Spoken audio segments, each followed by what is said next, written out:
आज का हमारा टॉपिक है chemical properties of nitrogen family और ग्रुप 15। ग्रुप 15 एलिमेंट्स की केमिकल प्रॉपर्टीज स्टडी करने से पहले हम कुछ इंपॉर्टेंट पॉइंट्स डिस्कस करेंगे। नाइट्रोजन ग्रुप 15 का सबसे कम रिएक्टिव एलिमेंट है। It is the least reactive element in group 15। और इसकी वजह क्या है? इसकी वजह है that nitrogen has the capability to form p pi multiple bonds। आप जानते हैं पाई बॉन्ड जो होते हैं वो डिफरेंट टाइप के होते हैं इस बेसिस पर कि वो किन ऑर्बिटल्स की साइड वाइज ओवरलैपिंग से बने हैं। जैसे आप जानते हैं पी ऑर्बिटल्स की साइड वाइज ओवरलैपिंग हो सकती है। पी ऑर्बिटल्स अगर इस तरह से साइड वाइज ओवरलैप करें, a pi bond is formed. This pi bond is called as p pi bond. Similarly एक पी ऑर्बिटल और एक डी ऑर्बिटल का अगर साइड वाइज ओवरलैप हो जाए तो उसे हम कहते हैं पी पाई डी पाई बॉन्ड। और अगर दो डी ऑर्बिटल्स का साइड वाइज ओवरलैप हो जाए और एक पाई बॉन्ड बन जाए, उस बॉन्ड को हम डी पाई बॉन्ड कहते हैं। इनमें से जो सबसे स्टेबल बॉन्ड होता है that is P pi bond. और नाइट्रोजन में ये कैपेबिलिटी है कि वो पी पाई बॉन्ड बना सकते हैं। और आप जानते हैं पाई bond is a part of A multiple bond.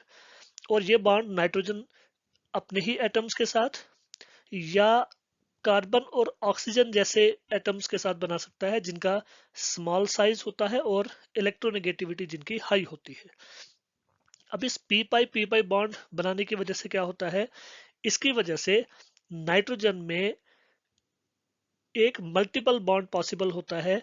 और हम जानते हैं कि नाइट्रोजन एग्जिस्ट करता है इन the form of N2 molecule, जिसमें दो नाइट्रोजन एटम्स के बीच में एक ट्रिपल बॉन्ड होता है। और उसके अलावा आप ये भी जानते हैं कि नाइट्रोजन के ऊपर लोन पेयर ऑफ इलेक्ट्रॉन्स भी होते हैं। अब इस मल्टीपल बॉन्ड की वजह से नाइट्रोजन एग्जिस्ट करता है as a diatomic molecule. और ये ट्रिपल बॉन्ड बहुत ज्यादा स्ट्रांग होता है और इस बॉन्ड को तोड़ना बड़ा मुश्किल होता है। दैट इज वाई नाइट्रोजन की रिएक्टिविटी बहुत कम है। इसके मुकाबले में अगर आप इस ग्रुप के हैवियर एलिमेंट्स को देखें जैसे फास्फोरस, आर्सेनिक, एंटीमनी, बिस्मथ, उनमें पी पाई बॉन्ड बनाने की टेंडेंसी नहीं है because their size is large. और जिन एटम्स का साइज लार्ज होता है, जिनकी इलेक्ट्रोनेगेटिविटी इतनी ज्यादा नहीं होती है, उनमें पी पाई बॉन्ड नहीं बन पाता है।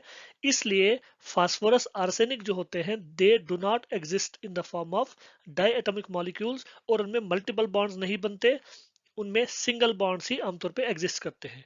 और उनमें जो सिंगल बॉन्ड्स होते हैं दे आर वेरी वीक, जो आसानी से टूट सकते हैं, इसलिए उनकी रिएक्टिविटी ज्यादा होती है।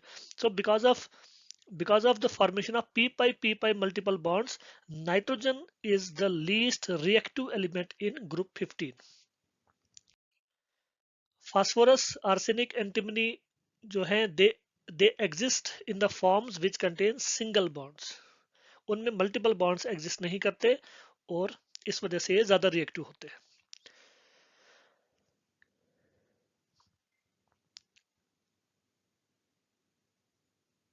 So due to the formation of triple bond in nitrogen, it is very less reactive because of high bond dissociation enthalpy. And due to phosphorus single bond having low bond dissociation enthalpy, phosphorus is more reactive than nitrogen। especially अगर हम phosphorus में देखें, जो white phosphorus है इसकी एक allotropic form, वो सबसे ज्यादा रिएक्टिव है, वो नाइट्रोजन से ज्यादा रिएक्टिव है। फास्फोरस से आगे जब हम चलते हैं, डाउनवर्ड जब हम चलते हैं इस ग्रुप में, देन द रिएक्टिविटी डिक्रीजेस।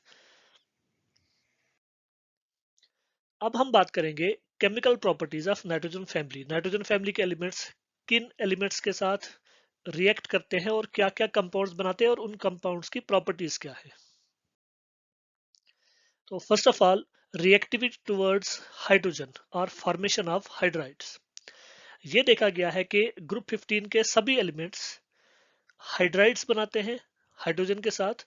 और इन हाइड्राइड्स का जनरल फॉर्मूला है EH3, इसमें जो E हमने लिखा है, ये E एक जनरल रिप्रेजेंटेशन है ग्रुप 15 एलिमेंट्स की, like nitrogen, phosphorus, arsenic, antimony and bismuth. Now, what are the hydrides which are formed? NH3, which is known as ammonia, PH3, which is called phosphine, ASH3, arsine, SbH3, stibine, and BiH3, bismuthine. Their preparation. These hydrides of group 15 elements can be prepared by the hydrolysis of binary metal compounds. इसका मतलब इन elements के जो binary compounds होते हैं metals के साथ, अगर उनकी हम हाइड्रोलिसिस करें तो ये हाइड्राइड्स बन जाते हैं. जैसे अगर हम मैग्नीशियम नाइट्राइड की हाइड्रोलिसिस करें वाटर के साथ, we get magnesium hydroxide and ammonia which is the hydride of nitrogen. Calcium nitride को अगर हम हाइड्रोलाइज करते हैं, we get calcium hydroxide and ammonia. Similarly अगर हम कैल्शियम फॉस्फाइड की हाइड्रोलिसिस करते हैं, we get calcium hydroxide and phosphine. And if zinc arsenide is hydrolysed, इसकी हाइड्रोलिसिस के लिए हम HCl यूज करते हैं, we gate zinc chloride and arsine. Similarly bismuth के जो बाइनरी मेटल कंपाउंड्स है, अगर उनको हम हाइड्रोलाइज करें, we will get bismuthine. We also know that the hydride of nitrogen can be prepared by the direct reaction between nitrogen and hydrogen. Nitrogen और hydrogen gases की अगर हम रिएक्शन करते हैं in the presence of a catalyst and at a suitable temperature and pressure, we get ammonia.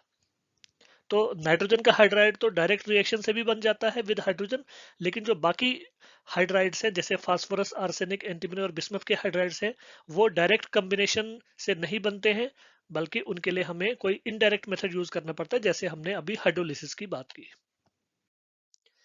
एक और method है by the reduction of ट्राइक्लोराइड्स.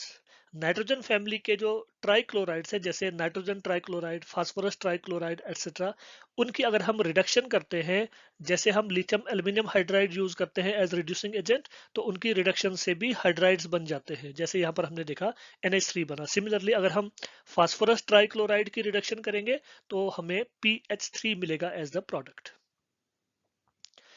अब हम डिस्कस करेंगे इन हाइड्राइड्स का स्ट्रक्चर और साथ में उनकी शेप.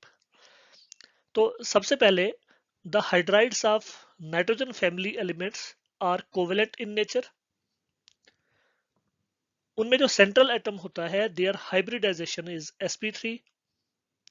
और sp3 हाइब्रिडाइजेशन से हम जानते हैं the geometry which is formed that is tetrahedral. लेकिन उस टेट्राहेड्रल में एक पोजीशन पर लोन पेयर ऑफ इलेक्ट्रॉन्स होता है, और इस वजह से जो शेप बन जाती है that is pyramidal.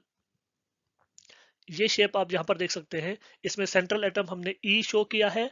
This E is sp3 hybridised, and out of the 4 positions, जो टेट्राहेड्रल ज्योमेट्री में 4 पोजीशंस होती हैं, उनमें से एक पोजीशन पर लोन पेयर ऑफ इलेक्ट्रॉन है और बाकी 3 पोजीशन पर हाइड्रोजन एटम प्रेजेंट है. तो इसमें जब हम शेप की बात करते हैं, द शेप इज पिरामिडल. और जो इसमें बॉन्ड एंगल होता है, बॉन्ड एंगल इसमें 109.5 डिग्री से थोड़ा सा कम होता है, क्योंकि हम जानते हैं लोन पेयर ज्यादा स्पेस ऑक्यूपाई करता है as compare to the bonded pairs. अब हम बॉन्ड एंगल्स की बात करते हैं. अगर हम डिफरेंट हाइड्राइड्स में देखें, जैसे अमोनिया में, फास्फीन में, तो इन सभी में अगर हम देखें, बॉन्ड एंगल सभी में 109.5 डिग्री या 109 डिग्री 28 मिनट से कम होता है. आप जानते हैं जो स्टैंडर्ड एंगल है टेट्राहेड्रल ज्योमेट्री में, वो होता है 109 डिग्री 28 मिनट्स, जिसको हम 109.5 डिग्री भी लिखते हैं अप्रोक्सीमेटली.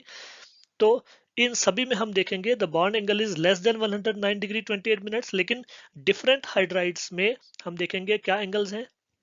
तो सबसे पहले आप देखिए, अमोनिया में ये एंगल है 107.8 degree, which is quite close to 109 degree 28 minutes. लेकिन आगे आप देखिए, फास्फीन में ये एंगल काफी कम है, और उसके बाद आर्सिन, स्टिबाइन और बिस्मथाइन में ये एंगल स्लाइटली डिक्रीज हो जाता है. अब इसकी वजह क्या है, हम देखते हैं अमोनिया में ये एंगल सबसे ज्यादा है, बॉन्ड एंगल. इसका मतलब है angle between the bonded pairs of electrons, ये सबसे ज्यादा किसमें है, अमोनिया में, और उसके बाद ये एंगल डिक्रीज होता जाता है. इस एंगल के सबसे ज्यादा होने में, अमोनिया में सबसे ज्यादा होने में क्या रीजन है?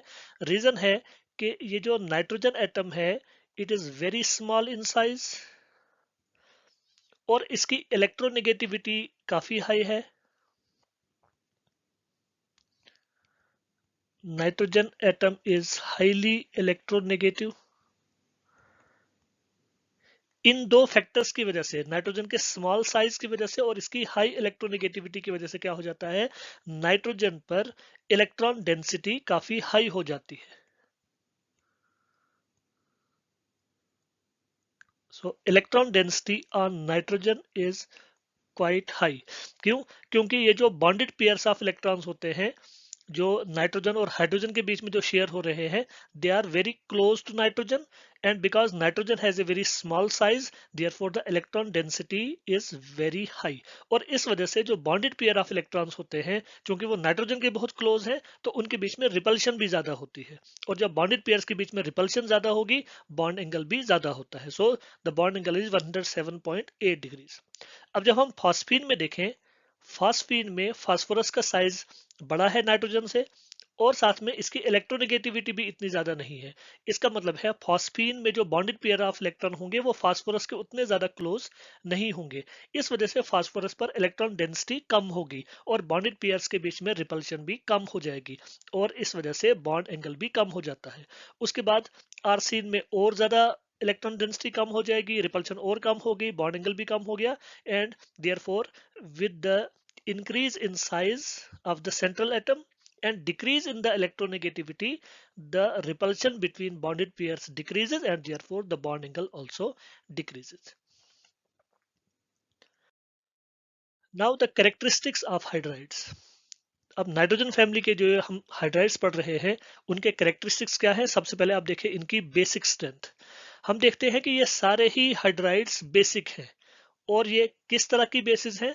They are Lewis bases in nature because of presence of lone pairs on the central atom. इन सभी में जो सेंट्रल एटम है that is nitrogen, phosphorus, arsenic, antimony and bismuth, they contain lone pair of electrons which can be donated, therefore they are Lewis bases in nature. लेकिन हम देखते हैं इनकी जो बेसिक स्ट्रेंथ है it decreases down the group. Why it decreases down the group?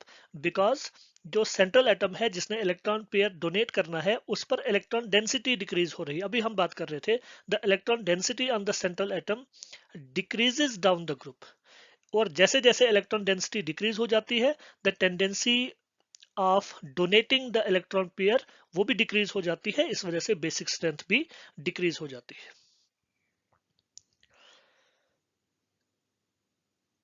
Next characteristic है thermal stability.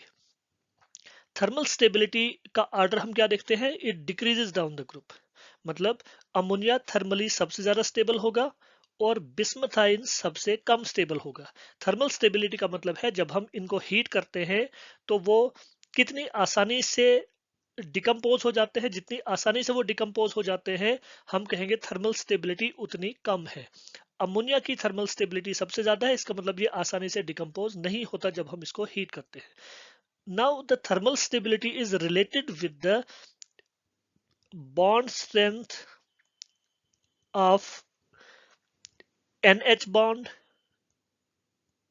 PH bond, ASH bond, SBH bond and BIH bond. मतलब इन सभी एलिमेंट्स के हाइड्रोजन के साथ जो बॉन्ड है वो कितने स्ट्रांग है उस पर डिपेंड करेगा thermal stability. Stronger the bonds higher is the thermal stability, weaker the bond lower is the thermal stability. और हम जानते हैं जैसे जैसे एटम्स का साइज बढ़ता जाता है, जैसे नाइट्रोजन से आगे आप देखें the size of the atom goes on increasing, इस वजह से बॉन्ड की स्ट्रेंथ वीक हो जाती है। Therefore, सबसे स्टेबल बॉन्ड जो होगा हाइड्रोजन के साथ वो नाइट्रोजन बनाएगा, इसलिए इसकी थर्मल स्टेबिलिटी सबसे ज्यादा है। और सबसे वीक बॉन्ड कौन बनाएगा? बिस्मथ। इस वजह से बिस्मथ के हाइड्राइड की थर्मल स्टेबिलिटी सबसे कम होगी। Now reducing character. Reducing character is also related with the bond strength. हम देखते हैं कि रिड्यूसिंग स्ट्रेंथ जो है या रिड्यूसिंग कैरेक्टर जो है वो डाउन द ग्रुप इंक्रीज हो जाता है। क्यों? क्योंकि नाइट्रोजन और हाइड्रोजन का बॉन्ड तो बहुत मजबूत है, यहाँ पर बॉन्ड आसानी से नहीं टूटेगा और हाइड्रोजन एटम इतनी आसानी से रिलीज नहीं होंगे, जबकि बिस्मथ के हाइड्राइड में मतलब बिस्मथ आयन में बॉन्ड बहुत वीक है और ये बॉन्ड आसानी से टूट के हाइड्रोजन रिलीज कर सकता है। इसलिए रिड्यूसिंग कैरेक्टर सबसे ज्यादा किसका होगा? बिस्मथ आयन का, और सबसे कम रिड्यूसिंग कैरेक्टर अमोनिया का।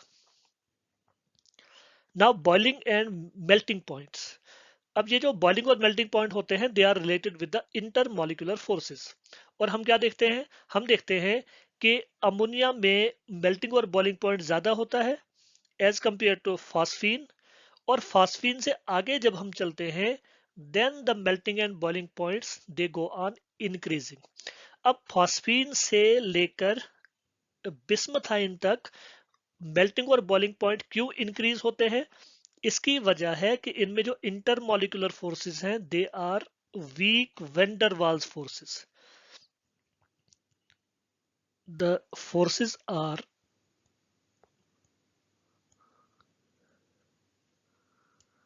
van der Waals forces, and we know that the van der Waals forces increase with the increase in size. तो फास्फीन से लेकर बिस्मथाइन तक क्योंकि साइज इंक्रीज हो रहा है therefore the magnitude of van der Waals forces also increases, और उस वजह से मेल्टिंग और बॉइलिंग पॉइंट इंक्रीज हो जाते हैं।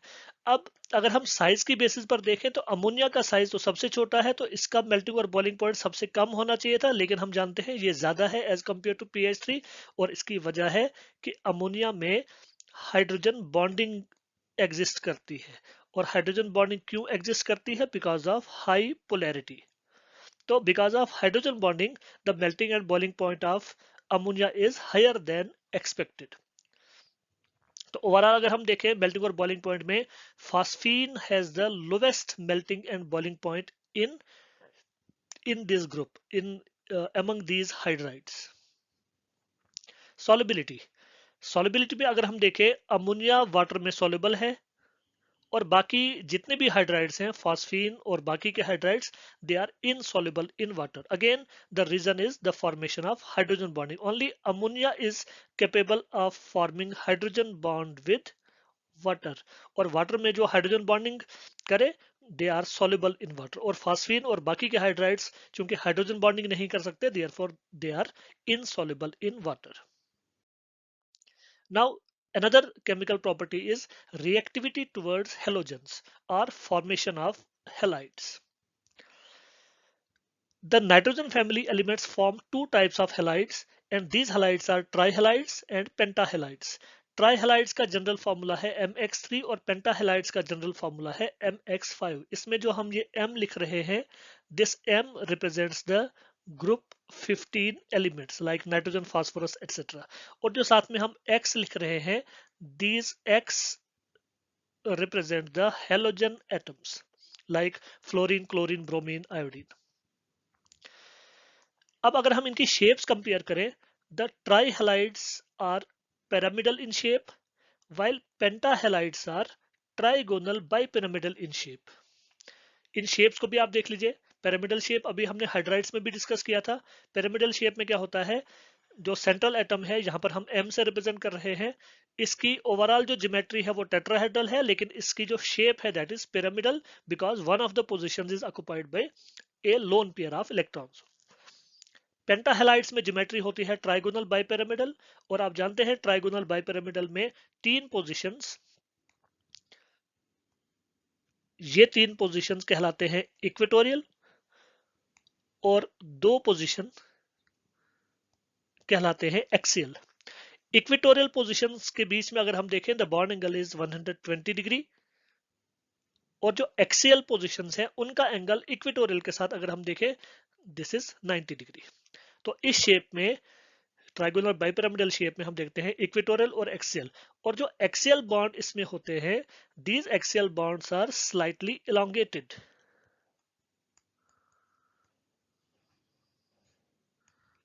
The axial bonds are elongated क्योंकि वो ज्यादा रिपल्शन एक्सपीरियंस करते हैं as compare to the equatorial bonds. Now some detail about trihalides. Trihalides में अगर हम देखें जो सेंट्रल एटम है नाइट्रोजन फैमिली एलिमेंट का उसकी हाइब्रिडाइजेशन है sp3, और ज्योमेट्री बन जाती है टेट्राहेड्रल, लेकिन शेप होती है pyramidal because of presence of one loan pair of electrons. This is the shape. और इसको हम एक्सप्लेन कैसे करेंगे? अगर हम देखें नाइट्रोजन फैमिली एलिमेंट्स की general electronic configuration, it is ns2 np3, जिसको हम ऐसे ड्रॉ करेंगे, ये रहा ns2, ये रहा np3। और चूंकि इनको सिर्फ 3 बॉन्ड्स बनाने हैं तो हाइब्रिडाइजेशन क्या होगी?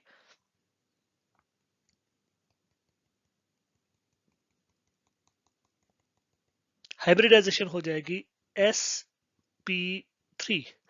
और इस हाइब्रिडाइजेशन की वजह से 4 हाइब्रिड ऑर्बिटल्स बन जाते हैं। उनमें से एक ऑर्बिटल में 2 इलेक्ट्रॉन्स और बाकी ऑर्बिटल्स में एक एक इलेक्ट्रॉन होता है। These are the sp3 hybrid orbitals. और इन हाइब्रिड ऑर्बिटल्स की जो ज्योमेट्री होती है दैट इज टेट्राहेड्रल। और उस टेट्राहेड्रल ज्योमेट्री में चूंकि एक पोजीशन पर लोन पेयर है, जैसे यहां पर हमने शेप में शो किया है, एक पोजीशन पर लोन पेयर है और जो बाकी की पोजीशंस हैं, बाकी पोजीशंस पर बॉन्डेड पेयर ऑफ इलेक्ट्रॉन्स हैं। और वो बॉन्डेड पेयर ऑफ इलेक्ट्रॉन कैसे बने हैं? ये जो 3 हाइब्रिड ऑर्बिटल्स हैं जिनमें एक एक इलेक्ट्रॉन है, वो बॉन्डिंग करते हैं हाइड्रोजन एटम्स के साथ, हेलोजन एटम्स के साथ। और इस तरह से ये पिरामिडल शेप बन जाती है। अब इन ट्राइहलाइड्स के बारे में कुछ और details. The trihalides are hydrolysed by water and different products are formed. The ease of hydrolysis decreases down the group. इसका मतलब ये हुआ कि जो नाइट्रोजन के हैलाइड्स होंगे उनकी हाइड्रोलिसिस ज्यादा आसानी से हो जाती है और बिस्मथ के हैलाइड्स की हाइड्रोलिसिस डिफिकल्ट होती है। NF3 nitrogen trifluoride is not hydrolysed at all, and it is because of the lack of vacant d orbitals with nitrogen as well as with fluorine. In halides में आपने एक point याद रखना है कि इनकी हाइड्रोलिसिस होने के लिए जरूरी है कि सेंट्रल एटम के पास या फिर टर्मिनल एटम, दोनों में से किसी एक के पास कम से कम वैकेंट डी ऑर्बिटल्स अवेलेबल होने चाहिए। लेकिन हम जानते हैं NF3 में नाइट्रोजन और फ्लोरीन में से किसी पर भी कोई वैकेंट डी ऑर्बिटल्स अवेलेबल नहीं है because their outer most shell is the second shell, because they belong to the second period of the periodic table. इस वजह से ये वाटर के साथ इंटरेक्ट करके हाइड्रोलिसिस शो नहीं कर पाता है। इसके मुकाबले में अगर आप NCl3 देखें, NBr3 देखें, उनमें हाइड्रोलिसिस पॉसिबल होता है। फास्फोरस ट्राइफ्लोराइड और फास्फोरस पेंटाफ्लोराइड, ऑल्दो उनमें डी ऑर्बिटल्स अवेलेबल है फास्फोरस के पास, but they are still not hydrolysed. और इसकी वजह यह है कि फास्फोरस और फ्लोरीन का जो बॉन्ड होता है that is stronger as compare to phosphorus oxygen bond. जब फास्फोरस और फ्लोरीन का बॉन्ड ब्रेक होगा in the case of hydrolysis, वहां पर एक नया बॉन्ड बन जाता है दैट इज PO बॉन्ड। लेकिन जैसे हमने कहा कि फास्फोरस और फ्लोरीन का बॉन्ड ज्यादा स्ट्रॉन्ग है और फास्फोरस और ऑक्सीजन का बॉन्ड वीकर है, इसलिए एक स्ट्रॉन्गर बॉन्ड टूट के एक वीकर बॉन्ड नहीं बना सकता। This is not possible. That is why phosphorus trifluoride and phosphorus pentafluoride are not hydrolysed with water. अब हम देखेंगे products of hydrolysis. Nitrogen trichloride की जब हाइड्रोलिसिस हम करते हैं वाटर के साथ, we get ammonia and hypochlorous acid. HOCl is called hypochlorous acid. Phosphorus trichloride की हाइड्रोलिसिस से क्या बन जाता है? फास्फोरस एसिड और साथ में HCl। आर्सेनिक ट्राइक्लोराइड की हाइड्रोलिसिस से हमें मिलता है arsenic oxide which is called arsenous oxide और साथ में HCl। इसी तरह एंटीमनी ट्राइक्लोराइड की हाइड्रोलिसिस से हमें मिलता है एंटीमनी हाइपोक्लोराइड और साथ में HCl। और बिस्मथ ट्राइक्लोराइड की हाइड्रोलिसिस से हमें मिलता है बिस्मथ हाइपोक्लोराइड और साथ में HCl। बेसिक कैरेक्टर अगर हम देखें नाइट्रोजन के हैलाइड्स का, तो इसमें हम देखते हैं nitrogen tri iodide is more basic as compare to NBr3 which is more basic than NCl3, और NF3 इनमें से लीस्ट बेसिक है। बल्कि हम तो कहेंगे कि NF3 is not basic at all. कोई भी ऐसी रिएक्शन जिसमें NF3 ने अपना लोन पेयर डोनेट किया हो, ऐसा कोई भी केस हमने अभी तक ऑब्जर्व नहीं किया है। इसका मतलब है NF3 is not basic at all. तो Ni3 से लेकर NF3 तक बेसिक स्ट्रेंथ डिक्रीज हो रही है। NF3 बेसिक क्यों नहीं है? इसकी वजह है कि इसमें जो ये नाइट्रोजन एटम है, it is attached with very highly electronegative element that is fluorine. Although nitrogen के ऊपर लोन पेयर प्रेजेंट है, लेकिन चूंकि ये फ्लोरीन के साथ जुड़ा है विच is the most electronegative element, और ये फ्लोरीन इलेक्ट्रॉन डेंसिटी को अपनी तरफ अट्रैक्ट कर लेता है, जिस वजह से नाइट्रोजन पर इलेक्ट्रॉन डेंसिटी बहुत कम हो जाती है। इतनी कम हो जाती है कि ये इस काबिल नहीं रहता कि अपना लोन पेयर किसी लिविस एसिड को डोनेट कर सके। Now, except NF3, the trihalides of nitrogen are unstable and they decompose with explosion. मतलब नाइट्रोजन के जो जितने भी ट्राइहलाइड्स हैं, NF3, NCl3, NBr3 और Ni3, उनमें से सबसे स्टेबल कौन है? उनमें से सबसे स्टेबल है NF3, और बाकी सारे अनस्टेबल हैं और वो डिकम्पोज हो जाते हैं, और डिकम्पोज होते हैं with explosion. Trifluorides and trichlorides of phosphorus and antimony act as Lewis acids. Lewis acid का मतलब हुआ कि they can accept a pair of electrons.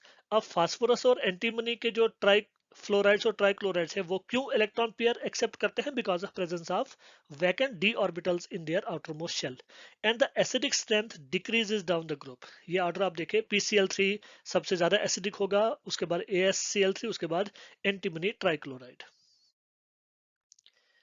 Examples of group 15 elements acting as Lewis acids. कुछ examples, हम कुछ reactions देखेंगे जिनमें group 15 elements के जो हेलाइड्स हैं, ट्राई हेलाइड्स हैं, they are acting as the Lewis acid. यहां पर आप देखिए, antimony trifluoride combines with fluoride ions. Fluoride ions, as you know, they are Lewis bases, और ये SbF3 के साथ कंबाइन करके एक कम्प्लेक्स कंपाउंड बना रहे हैं। इसका मतलब है यहाँ पर इस फ्लोराइड ने अपने इलेक्ट्रॉन पेयर डोनेट किए एंटीमनी ट्राइफ्लोराइड को। इसका मतलब है antimony trifluoride is acting as Lewis acid. एक और एग्जांपल देखें जिसमें एंटीमनी ट्राइक्लोराइड कंबाइन कर रहा है एक क्लोराइड आयन के साथ। Chloride ion again is a Lewis base, therefore antimony trichloride is a Lewis acid. PCl3 is combining with ammonia molecule. Ammonia molecules are also Lewis bases, and since PCl3 is combining with 6 ammonia molecules और इनके बीच में एक coordinate bond बन रहा है, therefore PCl3 is behaving as a Lewis acid. Now talking about the pentahalides. Pentahalides के बारे में हमने अभी बात की थी। उनकी जो शेप होती है, उनकी शेप होती है ट्राइगोनल बाइपिरामिडल, और उनमें जो हाइब्रिडाइजेशन है सेंट्रल एटम की, that is sp3d. The hybridization is sp3d. इस हाइब्रिडाइजेशन से जो ज्योमेट्री बनती है, that geometry is trigonal bipyramidal, और इसकी शेप भी ट्राइगोनल बाइपिरामिडल होगी, बिकॉज इस ट्राइगोनल बाइपिरामिडल में कोई भी पोजीशन पर लोन पेयर नहीं है, सभी पोजीशन पर बॉन्डेड पेयर ऑफ इलेक्ट्रॉन्स है।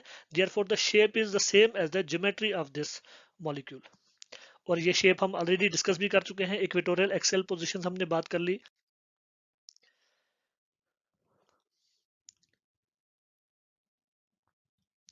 Now, nitrogen does not form pentahalides due to non-availability of vacant d orbitals in their valence shell.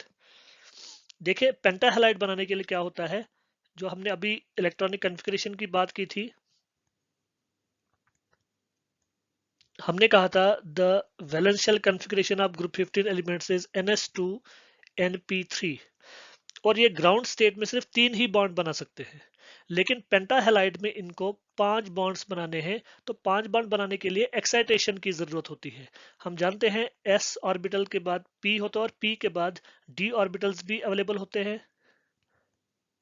Nitrogen में वो d ऑर्बिटल्स अवेलेबल नहीं है, क्योंकि नाइट्रोजन में outer most shell second shell है जहां पर d ऑर्बिटल्स नहीं है, लेकिन जो बाकी के एलिमेंट्स हैं, फास्फोरस, आर्सेनिक, एंटीमनी, उनमें d ऑर्बिटल्स अवेलेबल हैं, इसलिए s में से एक इलेक्ट्रॉन एक्साइट होकर यहां पर d में जा सकता है।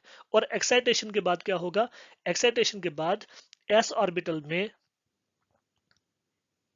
सिर्फ एक इलेक्ट्रॉन रह जाएगा, p ऑर्बिटल्स में वही 3 इलेक्ट्रॉन्स, और d ऑर्बिटल में एक इलेक्ट्रॉन प्रोमोट हो गया। इस तरह से 5 हाफ फिल्ड ऑर्बिटल्स हो गए, और इनके बीच में अब हाइब्रिडाइजेशन हो सकती है, और ये हाइब्रिडाइजेशन होगी sp3d, जिसके बारे में अभी हम बात कर रहे थे।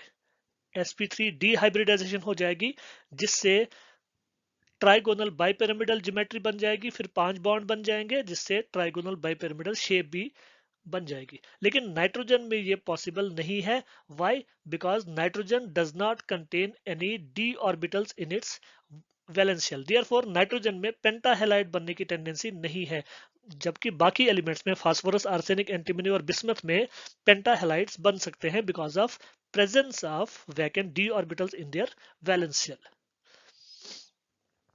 Now PCl5 is not very stable and hence decomposes as follows. PCl5 decompose होकर क्या बनाता है? It forms PCl3 phosphorus trichloride and Cl2. अब PCl5 स्टेबल क्यों नहीं है? इसकी वजह है इसकी शेप. इसकी शेप हमने अभी डिस्कस की थी. इसकी शेप है ट्राइगोनल बाइपिरामिडल, और इसमें जो एक्सियल बॉन्ड्स होते हैं they are very much elongated. The axial bonds are elongated and they are quite weak, और वो बॉन्ड आसानी से टूट जाते हैं. इस वजह से PCl5 काफी अनस्टेबल है, और ये डिकम्पोज होकर क्या बनाता है? It forms PCl3 and chlorine. Because of liberation of this chlorine, PCl5 is a very good chlorinating agent. और कई केमिकल रिएक्शन में, जैसे ऑर्गेनिक केमिस्ट्री में हम देखते हैं कि PCl5 को हम as a chlorinating agent use करते हैं. Now, solid phosphorus pentachloride.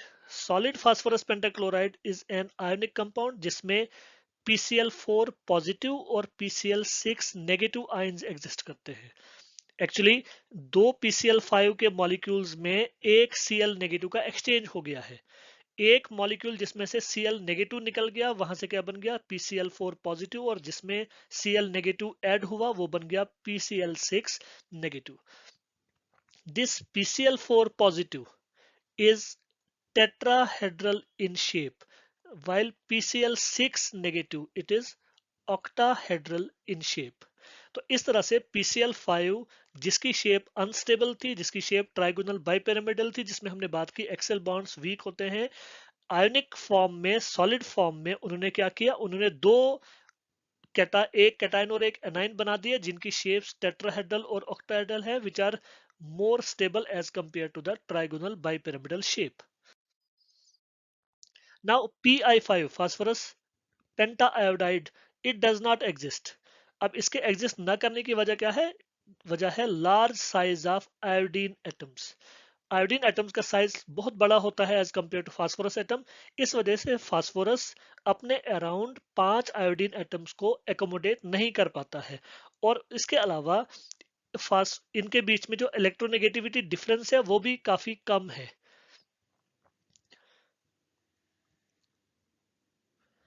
Now if we move down the group, the tendency to form pentahalides decreases, and it is because of inert pair effect. हम जानते हैं जो आखिर के एलिमेंट्स होते हैं इस ग्रुप में, आखिर के 3 एलिमेंट्स, और स्पेशली जो आखिरी एलिमेंट है बिस्मथ, उसमें इनर्ट पेयर इफेक्ट सबसे ज्यादा होता है, और इनर्ट पेयर इफेक्ट की वजह से ये अपने 5 इलेक्ट्रॉन्स बॉन्डिंग में यूज नहीं कर पाता है. इस वजह से इस इनर्ट पेयर इफेक्ट की वजह से पेंटाहेलाइड्स का बनना थोड़ा मुश्किल हो जाता है. और जैसे हम देखते हैं bismuth pentafluoride does not exist, and it is only because of the strong inert pair effect in bismuth.